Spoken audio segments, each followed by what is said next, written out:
Ya, Assalamualaikum warahmatullahi wabarakatuh. Selamat pagi Pak, Penggara Harja STBA. Jadi pada hari ini kami akan mempresentasikan proposal kami mengenai usaha keripik pisang aneka rasa dalam konteks studi kelayakan bisnis. Ya, sebelum mulai ke presentasinya, kami akan memperkenalkan diri terlebih dahulu. Yang pertama, saya Jurul Rahman Effendi. Saya Muhammad Aditya Pratamasyar. Saya Alfian Ali Cahya. Saya di kelas Guntur Simbolon. Dan kameramen saya yaitu Noval Jaki Noval Jaki. Oke, yang pertama itu latar belakang. Usaha keripik pisang aneka rasa itu dipilih karena permintaan masyarakat terhadap makanan ringan terus meningkat. Indonesia memiliki hasil panen pisang yang cukup melimpah, sehingga bahan baku mudah diperoleh dengan harga yang terjangkau. Melalui inovasi berbagai varian rasa, produk ini diharapkan mampu menarik minat konsumen dari berbagai kalangan serta memiliki peluang untuk berkembang di pasar makanan ringan. Ya, selanjutnya itu ada visi dan misi. Visinya itu menjadi usaha keripik pisang yang unggul, berkualitas, inovatif, dan mampu bersaing di pasar lokal maupun nasional. Yang selanjutnya itu ada misi. Misi itu menghasilkan keripik pisang yang berkualitas dengan proses produksi yang higienis, mengembangkan berbagai varian rasa sesuai selera konsumen, menawarkan produk berkualitas dengan harga yang terjangkau, memberikan pelayanan terbaik kepada pelanggan, memanfaatkan media digital untuk memperluas pasar, dan yang terakhir itu mengembangkan usaha secara berkelanjutan. Ya, di sini kita masuk ke deskripsi produk dan varian rasa, yaitu produk yang ditawarkan adalah keripik pisang. Keripik pisang yang dibuat dari pisang kopok pilihan dengan proses produksi yang higienis, sehingga menghasilkan tekstur, renyah, dan cita rasa yang lezat. Produk dikemas dalam ukuran 100 gram dengan kemasan modern dan tersedia dalam berbagai pilihan rasa, yaitu original, balado, keju barbecue, jagung bakar, dan coklat, sehingga dapat memenuhi selera berbagai konsumen. Next, executive summary, yaitu keripik pisang merupakan usaha makanan ringan berbahan dasar pisang yang menawarkan berbagai pilihan rasa dengan kualitas yang baik dan harga yang terjangkau. Berdasarkan hasil analisis pasar, keuangan, legalitas, dan lingkungan, usaha ini memiliki prospek yang baik untuk dijalankan dengan strategi pemasarannya tepat dan inovasi produk secara berkelanjutan. Keripik pisang berpotensi berkembang menjadi usaha yang mampu bersaing di pasar nasional. Selanjutnya itu segmentasi, targeting, dan positioning. Produk ini menyasar konsumen berusia 10-20 tahun dari berbagai kalangan, khususnya pelajar, mahasiswa, karyawan, dan keluarga. Target pasar difokuskan pada masyarakat yang menyukai camilan berkualitas dengan harga terjangkau. Keripik pisang atau keripik pisang diposisikan sebagai camilan yang berkualitas, memiliki banyak pilihan rasa, menggunakan bahan baku pilihan, serta dijual dengan harga yang terjangkau, sehingga menjadi pilihan utama bagi konsumen. Selanjutnya, struktur organisasi. Struktur organisasi usaha terdiri dari pemilik bagian produksi, keuangan, pemasaran, dan distribusi. Setiap bagian memiliki tugas masing-masing, mulai dari mengelola usaha, memproduksi, dan mengemas produk, mengatur keuangan, melakukan promosi, hingga mendistribusikan produk kepada pelanggan agar operasional usaha berjalan secara efektif dan efisien. Selanjutnya masuk ke aspek keuangan. Usaha ini membutuhkan modal investasi sebesar Rp4.440.000 untuk pembelian peralatan dan modal kerja awal sebesar Rp5.320.000 untuk kebutuhan operasional 1 bulan. Produk dijual dengan harga Rp12.000 per bungkus dan diproyeksikan mampu menghasilkan pendapatan sebesar Rp72 juta per tahun dengan laba bersih sekitar Rp18 juta setelah pajak. Masuk ke perhitungan NPV dan IRR. Langkah yang pertama, hitung NPV pada tingkat bunga pertama 100%.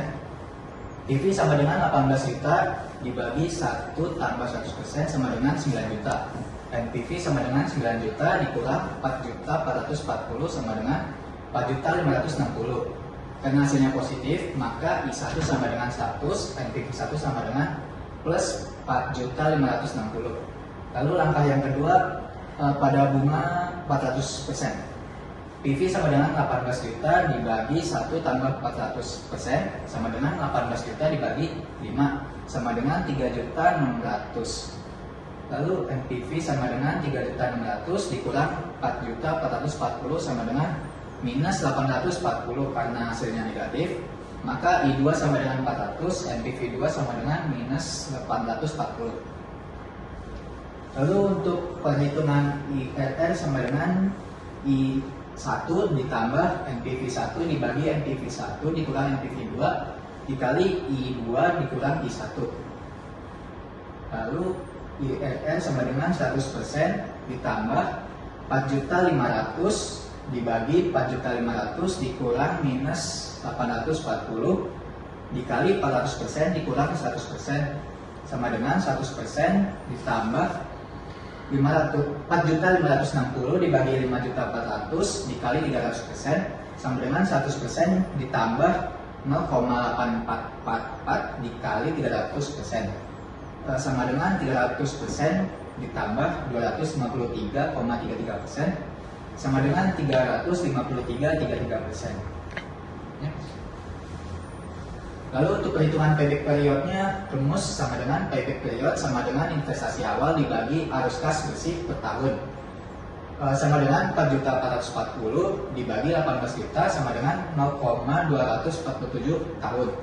Jika diubah ke bulan, 0,247 dikali 12 sama dengan 2,96 bulan atau kurang lebih 3 bulan. Modal investasi diperkirakan kembali dalam waktu sekitar 3 bulan sehingga usaha memiliki pengembalian modal yang cepat. Oke, baik, kita berikutnya ke amdal dan keberlanjutan usaha. Jadi di sini ada 2 tabel yang sebelah kiri saya ini adalah pengelolaan dampak lingkungan. Nah, jadi di sini ada 3 poin. Yang pertama itu adalah limbah kulit pisang dan minyak jelantah. Nah, jadi ditangani khusus agar tidak mencemari tanah dan air di sekitar lokasi produksi. Terus yang kedua ini pemanfaatan limbah organik diolah menjadi pakan ternak atau kompos. Jadi ini menerapkan prinsip ekonomi yang sirkular. Terus yang ketiganya adalah kemasan ramah lingkungan. Jadi kami ini bikinnya dipilih agar mudah terurai atau didaur ulang, sekaligus menjadi nilai jual bagi konsumen standar akan lingkungan. Nah, bagi karenanya prinsip keberlanjutan usaha. Jadi ada 3 juga. Yang pertama itu adalah efisiensi bahan baku dan energi. Menekan biaya operasional sekaligus mengurangi jejak lingkungan proses produksi. Yang kedua, hubungan jangka panjang dengan petani. Jadi ini menjamin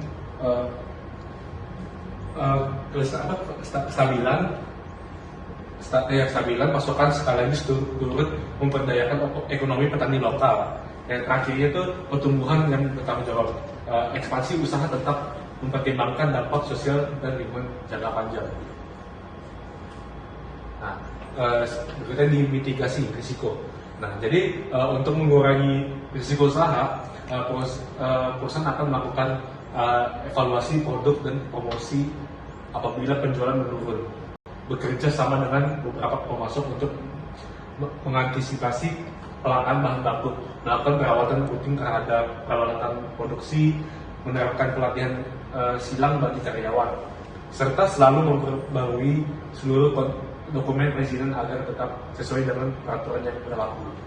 Oke, di sini ada siswanya. Yang pertama ini dari strength atau kekuatan, usaha keripik pisang aneka rasa memiliki bahan baku yang mudah diperoleh, variasi rasa yang beragam, serta harga yang terjangkau. Keunggulan tersebut membuat produk lebih menarik, efisiensi produksi, dan mampu menjangkau berbagai kalangan konsumen. Yang keduanya itu weakness atau kelemahannya. Kapasitas produksi masih terbatas karena sebagian besar proses dilakukan secara manual. Selain itu, jangkauan pemasaran yang belum luas menyebabkan produk belum dikenal secara maksimal di berbagai daerah. Nah, terus kita ke opportunities-nya atau peluangnya. Jadi di sini meningkatnya minat masyarakat terhadap cemilan lokal dan perkembangan pemasaran digital memberikan peluang untuk memperluas pasar. Nah, jadi produk juga berpotensi dipasarkan melalui e-commerce maupun toko oleh-oleh di berbagai daerah. Yang terakhir, friksi atau ancaman, persaingan dengan produk sejenis semakin ketat. sementara fluktuasi harga bahan baku dapat memengaruhi biaya produksi. Di sisi lain, perubahan selera konsumen mengharuskan usaha tersebut melakukan inovasi agar tetap kompetitif di pasar. Oke, kita ke kesimpulannya.